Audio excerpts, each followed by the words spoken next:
নমস্কার বন্ধুরা, আপনারা কেমন আছেন? আশা করছি সবাই খুব ভালো আছেন, আমিও ভালো আছি। আজকের আমি মসুর ডাল, আলু আর টমেটো দিয়ে অনেকেরই অজানা একদম দুর্দান্ত ইউনিক স্বাদের একটা রেসিপি আপনাদের সাথে শেয়ার করব। এই রেসিপিটা খুব ঝটপট বানিয়ে নিতে পারেন, ভাত, রুটি, পরোটা দিয়ে পরিবেশন করতে পারেন, খেতে কিন্তু খুবই ভালো লাগে। আজকের রেসিপির জন্য এখানে দেখুন মসুর ডাল নিয়েছি একটা পাকা বড় সাইজের টমেটো, আর নিয়েছি একটা বড় সাইজের আলু। বন্ধুরা, নির্দিষ্ট কোনো মাপ ছাড়াই কিন্তু খুব ঝটপট এই রেসিপিটা আপনারা বানিয়ে নিতে পারেন। এখানে একটা স্টিলের বোল নিয়েছি, বোলের মধ্যে আমি মসুর ডালটা নিয়ে নেব। আর বন্ধুরা, এখানে আমি এতটা ডাল ব্যবহার করব না, অল্প কিছুটা ডাল নেব আর অল্পটা রেখে দেব। জল দিয়ে 3 থেকে 4 বার ভালো করে ধুয়ে নেব। আর অবশ্যই কিন্তু ডালটা বেশ ভালো করে ধুয়ে নিতে হবে, কারণ ডালের গায়ে তো পাউডার থাকে, ওই পাউডারটা আমাদের স্বাস্থ্যের পক্ষে কিন্তু মোটেও ভালো নয়। যতটা সম্ভব পরিষ্কার করে ধুয়ে নিতে হবে। এদিকে ডালটা কিন্তু বেশ ভালো করে ধুয়ে নিয়েছি, আর অল্প একটু জল দিয়ে ডালটা ভিজিয়ে রেখেছি, এতে খুব ঝটপট রান্না হয়ে যাবে। এবার ডালটা ভিজতে ভিজতে অন্য কাজগুলো আমি করে নেব। এবার এখানে দেখুন একটা ছুরি নিয়েছি, টমেটোটা কেটে নেব। আর বন্ধুরা, হাতে সময় থাকলে কিন্তু ডালটা আরও কিছুক্ষণ আগে থেকে ভিজিয়ে দিতে পারেন। হাতে সময় যদি কম থাকে তো আমার মতো এইভাবে অল্প সময়ের জন্য বানিয়ে নিতে পারেন। এবারে টমেটোটা আমি এইভাবে কেটে নেব। আর বন্ধুরা, প্রতিদিনের মতো আপনাদের কাছে একটা রিকোয়েস্ট করছি, ভিডিও শুরুতে একটা লাইক দিয়ে ভিডিওটি কন্টিনিউ করবেন। আর রেসিপিটা ভালো লাগলে প্লিজ বন্ধুরা আত্মীয় স্বজনের কাছে শেয়ার করে দেওয়ার অনুরোধ রইল। আর চ্যানেলে নতুন হয়ে থাকলে চ্যানেলটিকে সাবস্ক্রাইব করে আমার পাশে থাকবেন। টমেটো দেখুন এইভাবে কেটে নিয়েছি, আর এখানে দেখুন একটা বোল নিয়েছি, বোলের মধ্যে দিয়ে দেব। এখানে আলুর খোসাটা কিন্তু বেশ ভালো করে ছাড়িয়ে আগে থেকে আমি ধুয়ে পরিষ্কার করে নিয়েছি। এবারে আমি টুকরো টুকরো করে নেব, যতটা সম্ভব পাতলা করে কাটবেন, এতে খুব ঝটপট রান্না হয়ে যাবে। আর বন্ধুরা, এখন এত সবাই আমরা ব্যস্ত যে অনেকটা সময় ধরে অনেক কিছু রান্না করার সময় কিন্তু অনেকের হাতেই থাকে না। মাঝে মধ্যে কিন্তু এই রেসিপিটা আপনারা ট্রাই করতে পারেন, খুব ঝটপট কিন্তু বানানো যায়, খুবই হেলদি একটা রেসিপি, আর খেতে কিন্তু ভীষণ ভালো লাগে। এদিকে দেখুন আমি তো এইভাবে কেটে নিয়েছি একটু পাতলা পাতলা করে। এবারে দেখুন, এইভাবে আমরা যেভাবে আলু পোস্ত বানাই সেইভাবে কেটে নিয়েছি, এইভাবে একদম একটু ডুমো ডুমো আর ছোটো ছোটো করে কেটে নিয়েছি। এই আলুগুলো যেহেতু আগে থেকে আমি একবার ধুয়ে নিয়েছি, আর আমি ধোবো না, এই একসঙ্গে টমেটোর মধ্যে রেখে দিলাম।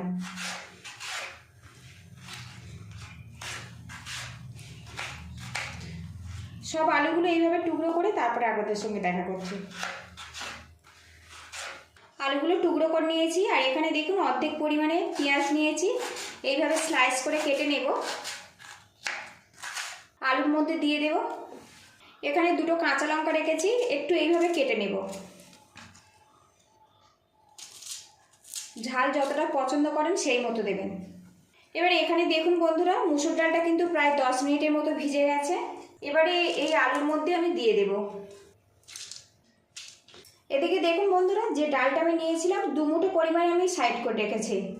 এই ডালের মধ্যে সামান্য পরিমাণে চিনি দিয়ে দেব। আর লবণটা বন্ধুরা আমি এখন ব্যবহার করব না, পরে ব্যবহার করব। দিয়ে দেবো সামান্য পরিমাণে হলুদের গুঁড়ো। মুসুর ডাল যেহেতু লাল, হলুদের পরিমাণটা কিন্তু কম রাখবেন, খুব বেশি দিলে কিন্তু গন্ধ আসে, খেতে ভালো লাগে না। দিয়ে দেবো সামান্য পরিমাণে জিরের গুঁড়ো।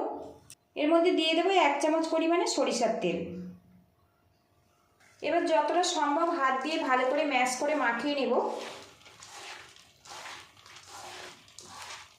ডাল তো আপনারা অনেকভাবে বানিয়ে খেয়েছেন, একবার এইভাবে টমেটো, আলু আর মসুর ডাল দিয়ে বানিয়ে খাওয়ার অনুরোধ রইল।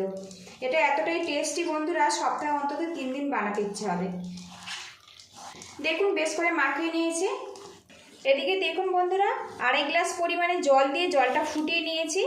আমি কিন্তু আর পরে কোনো রকম জল ব্যবহার করব না, আপনারা যতটা ঘনত্ব পছন্দ করবেন সেই মতো কিন্তু জলটা দিয়ে দিতে হবে। এবারে এর মধ্যে মেখে রাখা ডাল, আলু আর টমেটোটা দিয়ে দেব।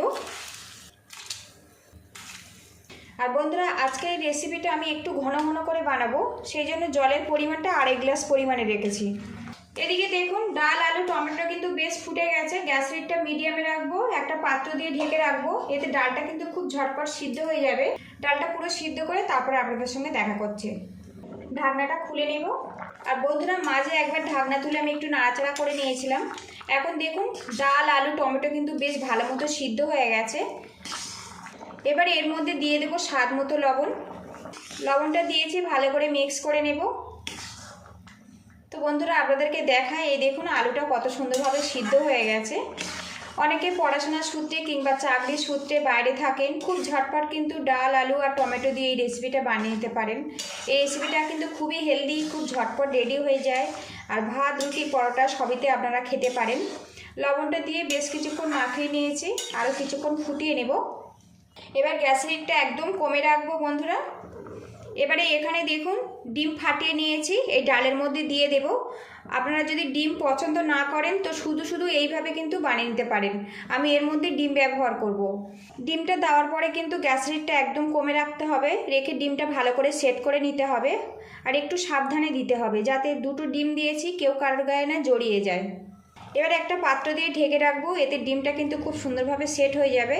আর বন্ধুরা, ডিমের মধ্যে এক্সট্রা করে লবণ ব্যবহার করব না, ডালের মধ্যে যে লবণ আছে ওই লবণটা কিন্তু ডিম টেনে নেবে।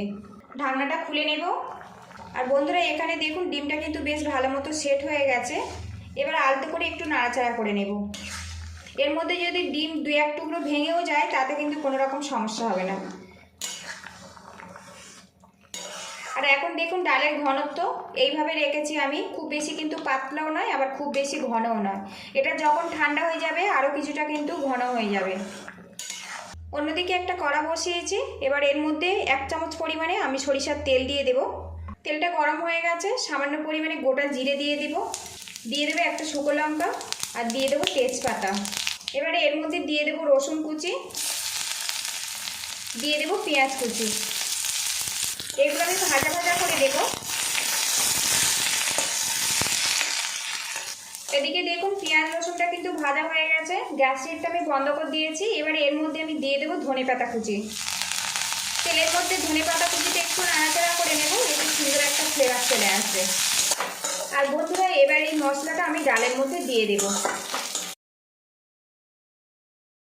ভাজা মশলাটা দিয়েছি, কিছুক্ষণ নাড়াচাড়া করে নেব আর একটু ফুটিয়ে নেব, তাহলে কিন্তু একদম সুন্দরভাবে রেডি হয়ে যাবে। তো বন্ধুরা, এখন লুকিংটা দেখুন। আর বন্ধুরা, আজকে দুর্দান্ত স্বাদের আলু, টমেটো আর মসুর ডালের এই রেসিপিটা কিন্তু পুরোপুরি আমার কমপ্লিট হয়ে গেছে। এই রেসিপিটা যদি ভালো লাগে প্লিজ বন্ধুরা একটা লাইক দিয়ে ভিডিওটি শেয়ার করে দেবেন, আর চ্যানেল নতুন হয়ে থাকলে চ্যানেলটিকে সাবস্ক্রাইব করে আমার পাশে থাকবেন। সবশেষে দিয়ে দেবো ভাজা জিরের গুঁড়ো। যেহেতু এর মধ্যে আমি ডিম ব্যবহার করেছি, অবশ্যই একটুখানি এইরকম ভাজা গুঁড়ো মশলা ব্যবহার করবেন, এতে ফ্লেভারটা কিন্তু খুব ভালো আসবে। গ্যাসের হিটটা আমি বন্ধ করে দেব, দিয়ে নামিয়ে পরিবেশনের জন্য রেডি করে নেব। তো বন্ধুরা, সত্যি খুবই ডিলিশিয়াসভাবে কিন্তু এটা তৈরি হয়েছে। এইভাবে বানালে কিন্তু খুব ঝটপট রেডি হয়ে যাবে, আর ভাত, রুটি, পরোটা আপনারা কিন্তু সবেতে পরিবেশন করতে পারবেন।